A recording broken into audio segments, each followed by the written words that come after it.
The Last Message from the Phone, Part 2. Ethan sat frozen in his apartment, staring at the screen. This is just the beginning.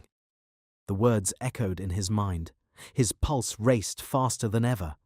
For the next few hours he tried to convince himself it was a prank, a trick, a random person having fun. But deep down he knew it wasn't. The next morning, Ethan went about his day, but everything felt different. Even his closest friend Lucas seemed off. A casual smile, a glance that lingered too long.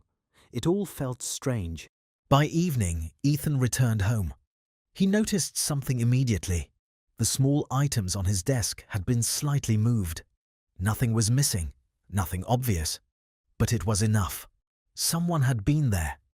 Yet the door was locked, and the windows hadn't been touched. Ethan's phone vibrated again. He stared at the glowing screen, hesitating before opening it. Finally, "You're paying attention." Ethan's stomach turned. This was no longer just messages. Someone was watching him, studying him, and perhaps even reading his thoughts. Ethan decided he couldn't sit still any longer. He set up a small camera just to see. Then he left the apartment, but stayed hidden nearby. Minutes passed. Nothing.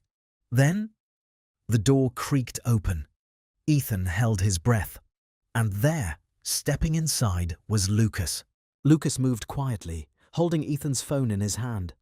He smiled, but there was something cold in his eyes. "I had to see for myself, Ethan, how far you'd go, how much you'd fear." Ethan's mind raced. You were the one sending the messages." Lucas nodded, every word, every vibration. "Just to see how you'd react, to see if you'd notice the details I left behind." Ethan's chest tightened. He had been watched all along, by his closest friend. Then the phone vibrated again. Lucas looked at the screen. Neither of them had sent the new message. "Now it's my turn."